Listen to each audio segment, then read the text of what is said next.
Ang mga kwento ng pag-ibig, kwento ng buhay, at kwento ng pag-asa dito sa Barangay Love Stories. Love Stories. Mahirap pumili kung saan ka liligaya, lalo na kung may isang masasaktan. Pero sa bawat desisyon ay may kapalit na aral na magtuturo sa atin kung paano maging totoo sa sarili. Ikaw, kabarangay, pipiliin mo ba ang taong mahal ka o ang taong mas nakakaunawa sa iyo? Dear Papa Dudut, may mga pagkakataon na sinusubok ng tadhana yung relasyon na meron tayo. May biglang darating sa buhay natin na magpapagulo ng isipan at nararamdaman natin. At magpaparealize kung totoo bang masaya pa tayo sa buhay na meron tayo. Magandang tanghali po sa inyo at sa ating mga kabarangay na kagaya ko ay palaging bukas ang radyo sa ganitong oras para makinig sa inyong programa. Tawagin niyo na lamang po ako sa pangalang Mika. 27 years old at nagtatrabaho sa isang lending company. Sumulat ako hindi lamang para magkwento kung hindi ay para humingi na rin po ng payo. At umaasa ako, Papa Dudut, na matutulungan ninyo ako at ng ating mga kabarangay sa kung anuman ang pinagdadaanan ko. Papa Dudut, nagkakilala kami ng boyfriend kong si Aldrin sa dati kong pinagtatrabahuhan. Naging close kami hanggang sa maging kami na nga pong dalawa. Nagpatuloy ang relasyon namin kahit na magkaibang kumpanya na kami nagtatrabaho. Makalipas nga ang 2 taon ay nag-decide na kaming magsama sa iisang bubong.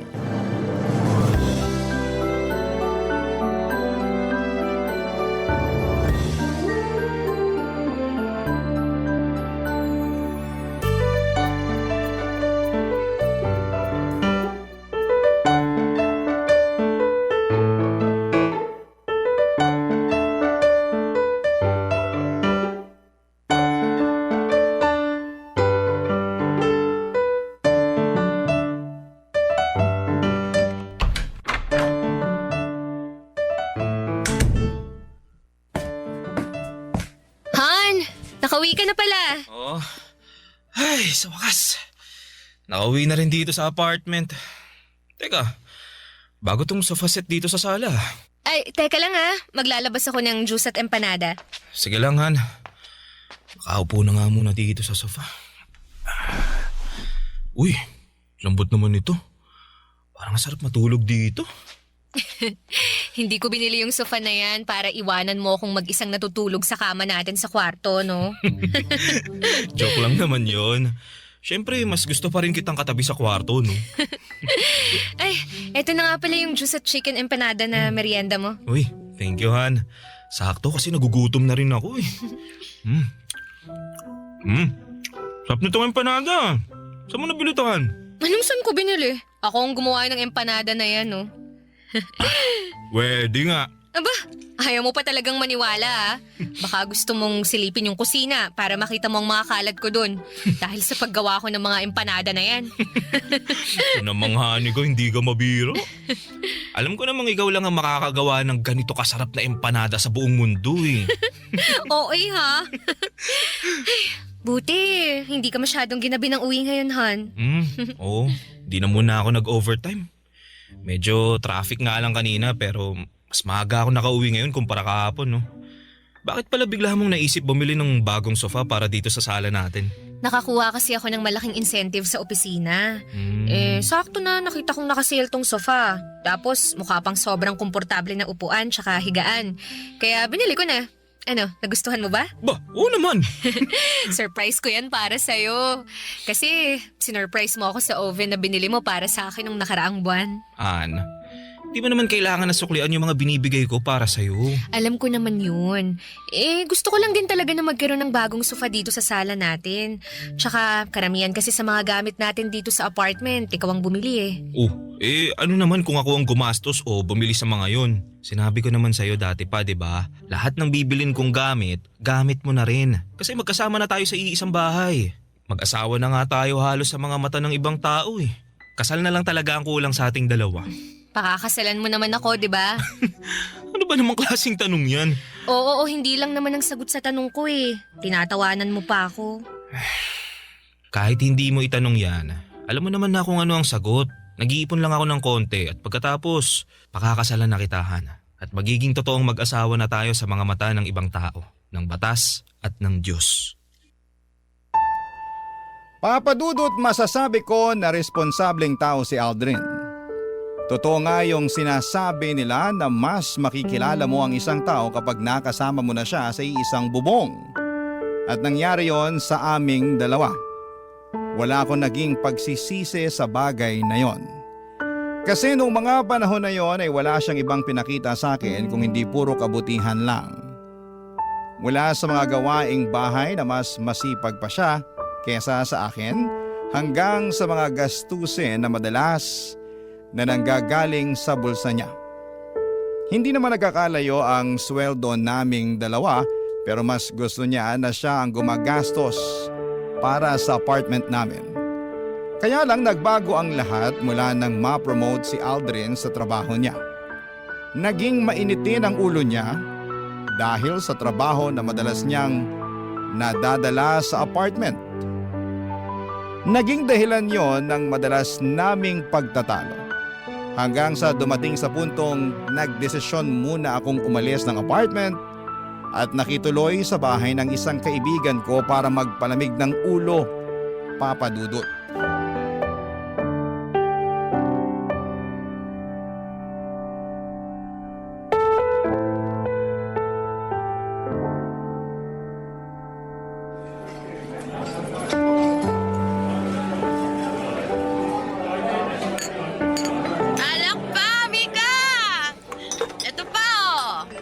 Teka Jenny, awat muna.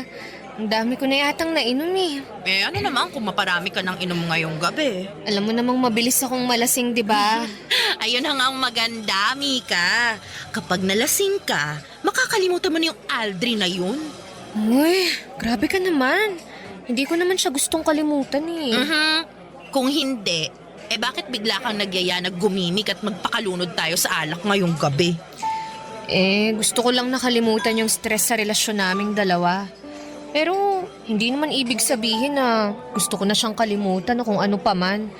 Nagpapalamig lang ako ng ulo para hindi kami parehas sumabog ni Aldrin kapag nagkita at nag-usap ulit kami. Ganun na din yun. Sinasabi ko sa'yo, sa hiwalayan din matutuloy ang relasyon yung dalawa. Bakit parang minamanifest mo na maghihiwalay kami ni Aldrin? Hindi sa ganun, Mika. Nakikita ko lang talaga na hindi na kayo magkakaayos pang dalawa. Bakit mo naman nasabi yan? Naalala ko lang kasi yung madalas mong ikwento noon na medyo nawawalan ka na ng gana sa relasyon nyo. Nabisi kasi siya masyado sa trabaho niya, tsaka nawala na halos ng oras para sa akin. Alam mo naman kung gaano ako kaklingi na tao, di ba? At gusto ko na palaging may oras sa akin yung boyfriend ko. Magkasama nga kami sa bahay pero halos hindi ko na siya nararamdaman. Bakit hindi mo pa siya hiwalayan? Kung may problema ka na pala sa kanya. Hindi naman ganun kadali yun eh. Lalo na at nagsasama na kami sa iisang bahay. Tsaka wala pa naman talaga yan sa isip ko. Sa ngayon, gusto ko lang talagang magpalamig ng ulo. Kaya umalis muna ako sa apartment namin. Para kapag nag-usap na ulit kami ni Aldrin, mas maayos na tsaka wala nang sigawan. Okay, sige. Ikaw ang bahala.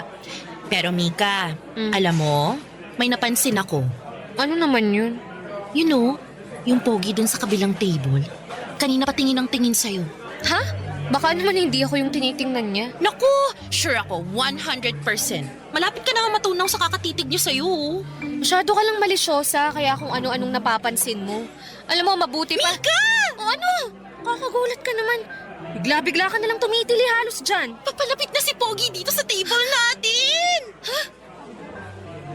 Hi girls. Iniwan na kasi ako ng mga kasama ko eh. Okay lang ba kung makashare muna ako ng table sa inyo? Ah, don't worry, harmless ako. Kahit hindi ka pa harmless, welcome ka dito sa table namin. Jenny! Charot lang! I'm Jenny nga pala. And you are? Justin, Nice meeting you, Justin. nice meeting you din, Jenny. What about you, miss? Okay lang ba na malaman ko rin ang pangalan mo? Mika. It's Mika. Nice meeting you, Mika. Kuha lang ako ng drinks, ha? Maiwan ko muna kayo. Jenny! Okay lang yan, Mika. Harmless naman daw tong si Justin, kaya siya na munang bahala sa'yo. Diba, Justin? Oo, ako na munang bahala sa kanya. Maingat naman ako pagdating sa babae kaya wala kang dapat na alalahanin sa akin. Papa Dudut, kagaya ng sabi ko kanina ay maayos naman na karelasyon si Aldrin. Wala akong marereklamo sa kanya dahil ginagawa niyang lahat para sa akin at sa relasyon namin. Palagi siyang naglalaan ng oras para kahit makapag-date kami. Isang beses sa isang linggo ay magagawa niya. Ang sabi niya pa nga noon ay hindi porke magkasama na kami sa bahay ay hindi na kami gagawa ng ibang magandang memories sa labas. May pagka-outgoing na tao pa naman siya at siya palagi ang nagyayaya na puntahan namin ang mga lugar na hindi pa namin napupuntahang pareho. Nagsimula lang talaga ang pagbabago niya nang ma-promote siya sa trabaho. Hindi na kami masyadong lumalabas para mag-date. Late din siyang umuuwi ng apartment dahil sa mga overtime niya at madalas na mainit ang ulo niya kapag magkasama kaming dalawa. Dinadala niya rin kasi hanggang sa apartment ang mga trabaho niya. Buti sana kung trabaho lang, pero pati yung stress, nadadala niya. Papadudot yon ang naging dahilan para magsimulang tumabang ang relasyon naming dalawa. Bagay na kinakalungkot ko, Papadudot. Barangay Love Stories. Barangay Love Stories.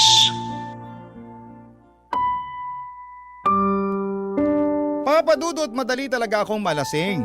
Pero hindi ako mabilis maging komportable sa isang tao. Pero nang gabi na nakilala ko si Justin ay parang may kakaiba sa kanya. Na dahilan para maging magaan ang loob ko habang magkausap kaming dalawa.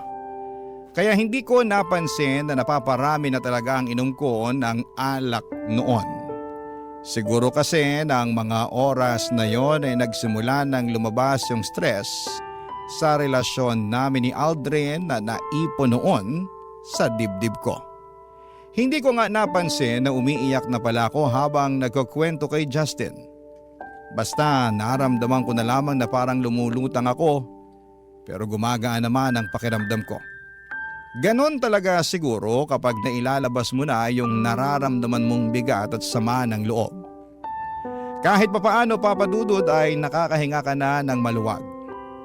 Pagkatapos noon, naalala ko na niyaya ko pa siyang sumayaw si Justin. Kasi gusto ko talagang i-enjoy ang mga oras na yon. Yung mga oras na alam kong para sa sarili ko, Papadudot.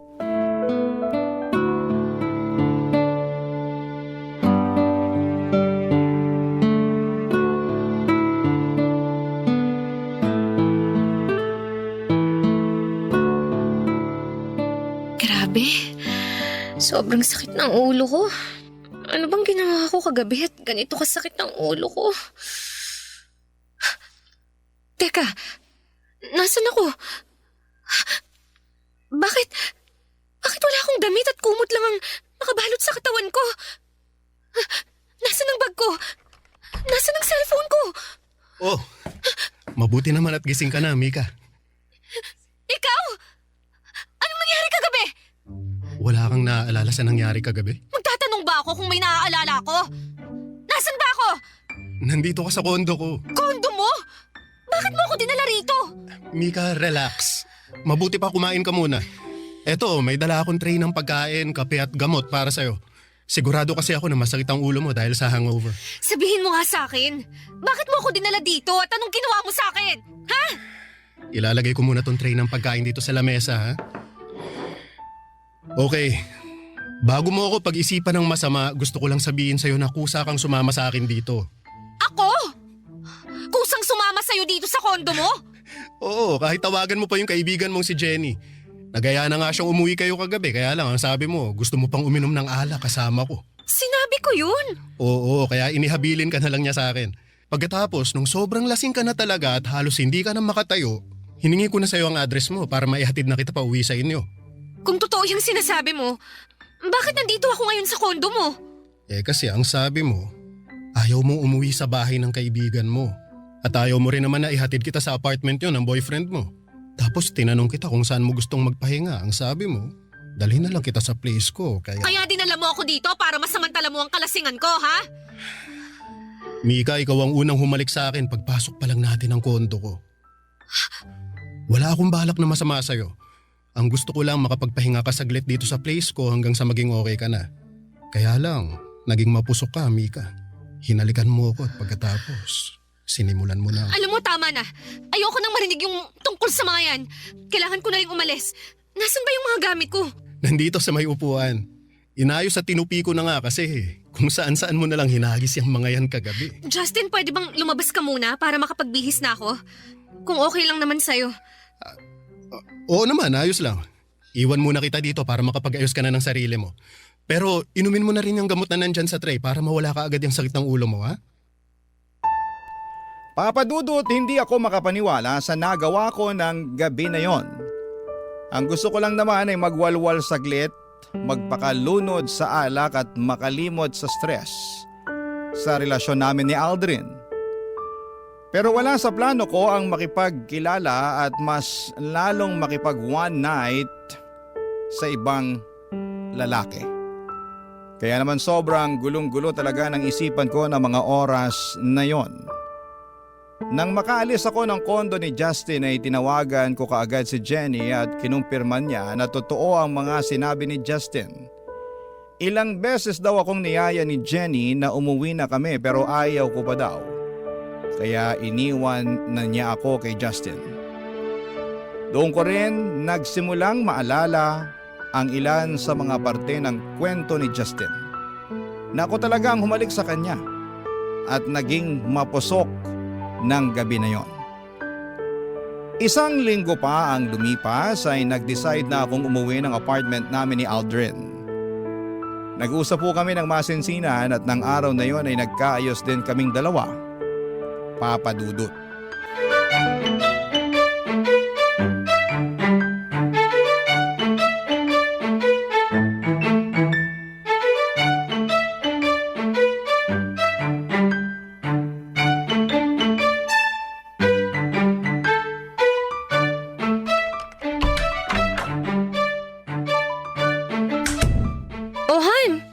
Aga mo namang nakauwi. Nauna ka pa sa akin ngayon dito sa apartment. Natapos ko kasi ng maaga ang trabaho ko kanina eh. Adobo ba yung naaamoy ko? Oh, niluto ko yung paborito mong chicken pork adobo. Ay wow, talaga? Namiss ko yan ha. Sakto nga ang uwi mo kasi kakatapos ko lang ding magluto eh. Upo ka na dito para makakain na tayo. Sige. Ito na ang paborito mong chicken pork adobo. Yun oh. Paglalagay na kita sa plato mo ha. Sige. Yan. Tikman mo na Han. Sige Han.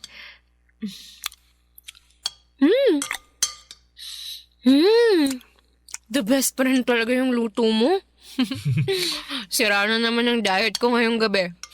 Di ba naman kailangan mag-diet kasi sobrang sexy mo pa rin sa paningin ko. Bolero ka talaga kahit kailan. Kahit kailan hindi kita binola ha. Lahat ng sinasabi ko sa'yo totoo yun Han. Oh, ito pang kanin oh. Thank you Han ah. Ay, oo nga pala.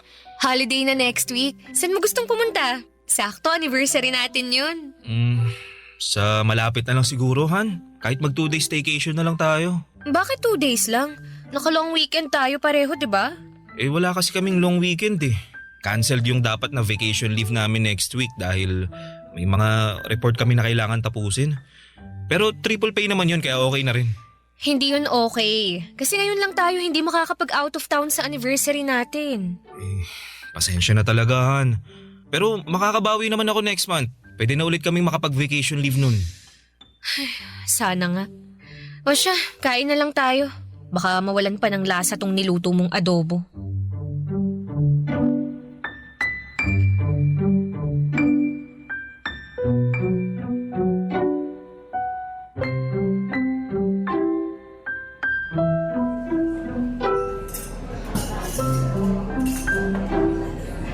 Ay, ang tagal naman ni Jenny. Kanina pa ako naghihintay sa kanya dito sa coffee shop eh. Mika, Justin? sabi na ikaw yan eh. Sinong hinihintay mo? Boyfriend mo ba? Hindi. Si Jenny. May usapan kasi kaming magkikita kami ngayon dito sa coffee shop. Ang tagal nga niya eh. Okay lang ba kung makashare muna ako ng table habang hinihintay mo siya? Oo naman. Thank you. Oh, kumusta ka naman? Ayos lang. Ikaw, kumusta ka? Ayos lang din. So, nagkaayos na kayo ng boyfriend mo? Oo. Doon na rin ulit ako nag-i-stay sa apartment namin. Mabuti naman kung ganun. Mika, sorry dun sa nangyari sa atin last time ha. Alam mo, na-realize ko na tama ka sa sinabi mo. Parang nasamantala ko nga yung kalasingan mo nun. Dapat hindi ko hinayaan na madala ako sa ginawa mo kasi lasing ka lang naman ng mga oras na yun. Ayos lang yun. May kasalanan din naman ako eh. Dapat hindi ako uminom ng marami at nagpakalasing kasi hindi ko talaga nakokontrol ang sarili ko. Kaya pasensya na rin kung nagkalat pa ako sa kondo mo. Hindi ka naman nagkalat doon. Umalis ka pa nga kaagad pagkatapos mong magbihis eh. Sa totoo lang, Justin, nahihiya ako sa ginawa ko kaya umalis na lang kaagad ako nun. Pero thank you pa rin kasi inasikaso mo ako hanggang sa umagang yun.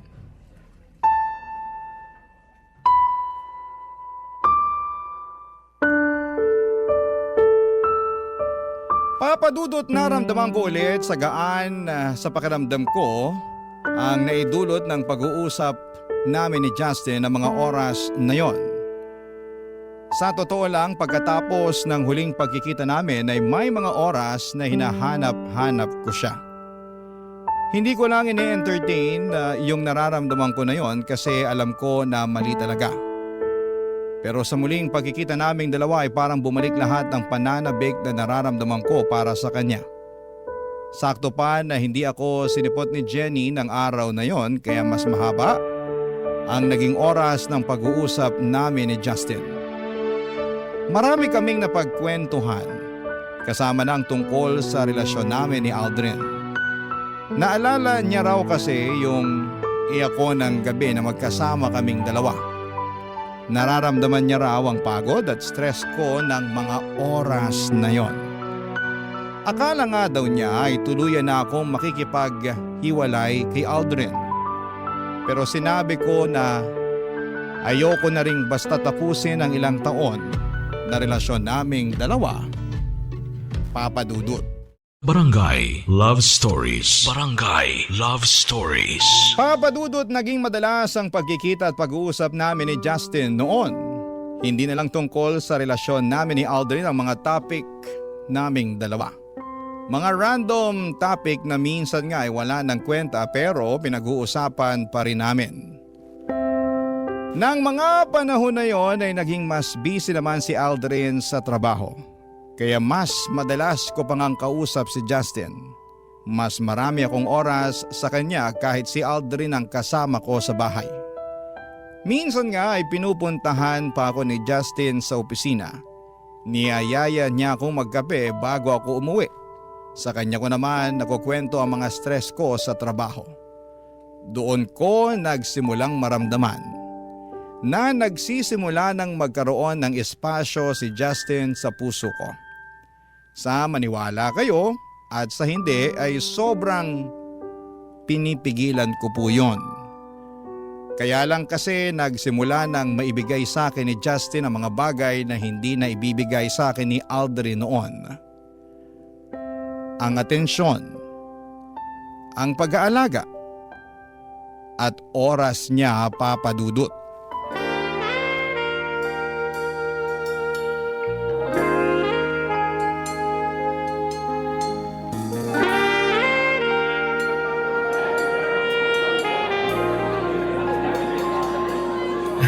Finally, nakapag-date din ulit tayo, Han. Oo nga eh. Akala ko hindi ka na magkakaroon ng oras ulit para sa akin. Sabi ko naman sa'yo, babawi ako. Bumibuelo lang talaga ako. Naiintindihan ko naman kasi mag-iisang taon ka palang halos sa bagong posisyon mo sa opisina. Salamat sa pag-intindi palagi sa akin, Han, ha. Alam ko na ikaw yung pinaka nahirapan kasi madalas sinasalo mo yung init ng ulo ko eh. Pero sana wag mong kalimutan na ginagawa ko lahat to para sa future nating dalawa, ha. Konti na lang. Pwede na nating malipatan yung hinuhulugan kong bahay. Tsaka makakakuha na rin tayo ng kotse kaya masusundo at maihatid na rin kita sa trabaho mo. Sabi ko naman sa'yo, tutulungan na kita sa pagbabayad sa mga yan. Para hindi ka na nahihirapang mag-budget. Hindi na kailangan kasi kaya ko namang hulugan lahat eh. Mas kailangan ko na lawakan mo yung pag-unawa mo sa akin. Sa mga ginagawa ko sa trabaho ko, mas kailangan kita sa tabi ko. Kahit kailan, hindi ako nawala sa tabi mo, Han. Alam ko, kaya malaki yung pasasalamat ko sa'yo kasi hindi ka napagod sa akin. Kaya nga gusto ko sana na ibigay sa'yo to. Anong laman ng maliit na kahon na yan? Buksan mo para malaman mo. Sige. Han, para sa nang singsing na to? Han, gusto ko magsimula tayo ulit. But this time, gusto ko ibang level naman. Mika, will you marry me? Oo. Siyempre, oo. I will. I will marry you, Aldrin.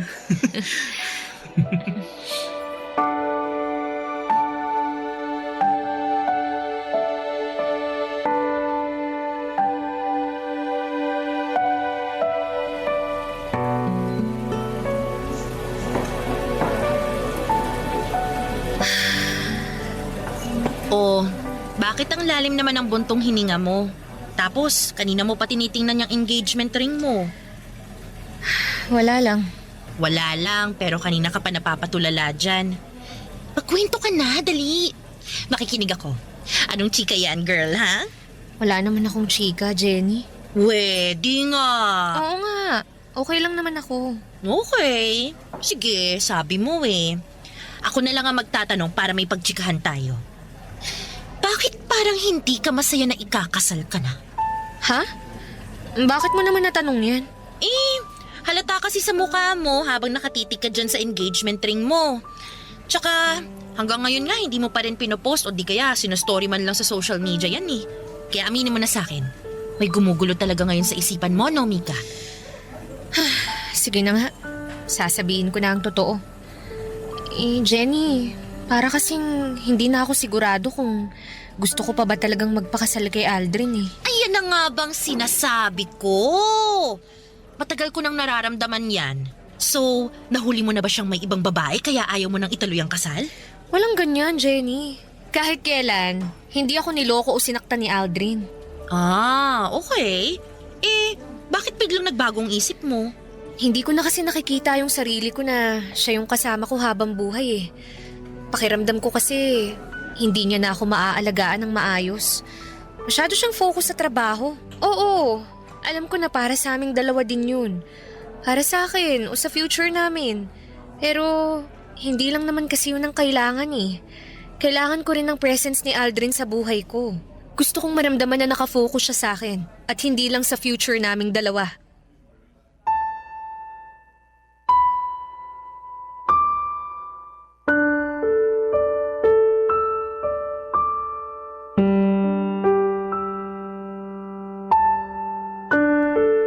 Papadudod sa ilang taon na relasyon namin ni Aldrin ay never siyang gumawa ng kahit na anong bagay para masaktan ako. Naging faithful siya sa akin kaya lang nang mas makilala ko siya. Na-realize ko na marami din pala kaming pagkakaiba. May mga katangian siya na hindi ko alam kung gugustuhin ko bang makasama sa panghabang buhay. Dumagdag pa ang presence ni Justin sa buhay ko. Si Justin na mas nabibigay ang oras na hinahanap ko mula kay Aldrin. Pero mula nang tanggapin ko ang alok na pagpapakasal ni Aldrin sa akin ay naisipan ko na kailangan ko nang itama ang lahat sa buhay ko. Hindi pwede na magpatuloy pa ang kung anuman ang nararamdaman ko para kay Justin. Ayaw ko nang patuloy na magkasala sa relasyon namin ni Aldrin. Kaya naman nag-decide ako na simulan nang iwasan si Justin, Papa Dudut.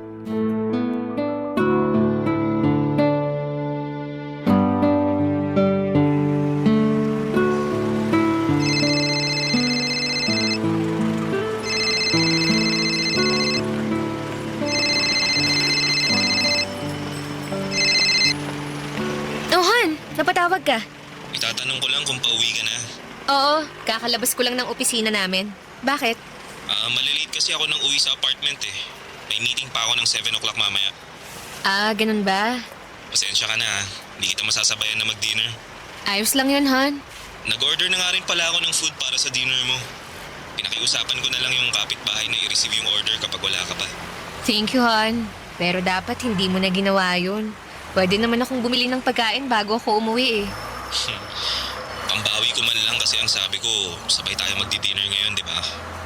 Han, kailangan ko na rin bumalik sa loob ha. Tatawagan na lang ulit kita mamaya. Bye. I love you. Sige, Han. I love... Huh? Pinaba na pala niya. Ay, makapunta na nga sa may waiting shed para makasakay na ako ng taxi. Mika, Justin! Anong ginagawa mo rito? Wala naman tayong usapan na magkikita tayo ngayon eh. wala nga pero gusto kasi kitang makita kaya pinuntahan kita dito. Bakit? May problema ba? Kung meron, tinext mo na lang sana ako kaya tinawagan mo na lang ako. Mika, bakit mo ba ako iniiwasan? Ha? Saan naman galing yan? Hindi kita iniiwasan, Justin. Kung hindi, bakit hindi mo na sinasagot ang mga text o tawag ko? Naging busy lang ako sa trabaho. Yun lang yun. Mika, may problema ba tayo? Ano bang sinasabi mo? Wala naman tayong problema, Justin. At wala tayong dapat na maging problema. Talaga? Wala? Wala kang gustong sabihin? Hindi mo ipapaliwanag kung bakit mo ako iniiwasan? Sa ibang araw na lang tayo mag-usap. Kailangan ko nang umuwi. Mika, sandali. Bitiwan mo nga ako! Mag-usap nga kasi muna tayo. Huwag mo akong talikuran. Mahirap pa talagang intindihin na wala tayong dapat na pag-usapan, Justin. Gusto kita at alam kong gusto mo rin ako kaya mo ako iniiwasan. Justin, ikakasal na ako. Alam ko, sinabi sa akin ni Jenny. Pero hindi mo naman na siya mahal, di ba? Mika, aminin mo na yung totoo. Gusto mo na rin ako at ayaw mo nang magpakasal kay Aldrin. Gusto mong malaman yung totoo? Sige, aaminin ko na. Nalilito na ako sa nararamdaman ko ngayon. Litong-lito na ako kasi pakiramdam ko, may nararamdaman na ako sa iyo, Justin. Ayun naman pala eh. Bakit hindi mo na lang hiwalayan si Aldrin? Hindi ganun kadali yun. Bakit nga? Ako naman na yung gusto mo, di ba? Kaya iwanan mo na yung lalaking yon, Mika. Iwanan mo na siya. Para sa akin. Gulong-gulo ang isipan ko noon, Papa Dudut. Pero syempre, hindi ko hiniwalayan ang boyfriend ko. Ayokong basta na lamang itapon yung ilang taon ng relasyon naming dalawa. Aldrin is a very responsible partner and a good provider. Sadyang hindi lang siya perpekto at may kaunting pagkukulang. Ang pagkukulang na natagpuan ko kay Justin. Sa totoo lang kasi ay mas napupunan niya ang emotional needs na kailangan ko. Para bang hindi ko na kailangang magkwento sa kanya o sabihin kung anuman ang problema ko. Nababasa na kaagad niya kung ano ang nasa isipan at nararamdaman ko. Kaya nga mabilis na nahulog ang loob ko sa kanya. Kasi nakita ko na mas naiintindihan niya. Papadudod hanggang ngayon ay naguguluhan pa rin po ako. Patuloy si Aldrin sa pagpaplano ng kasal naming dalawa at si Justin naman ay patuloy din na naghihintay at umaasa na hiwalayan ko na si Aldrin para sa kanya. Ayokong gumawa ng desisyon na sobra kong pagsisisihan sa bandang huli. Hindi ko rin alam kung paano pipili sa kanilang dalawa. Dahil alam ko na merong isang masasaktan sa desisyon na gagawin ko.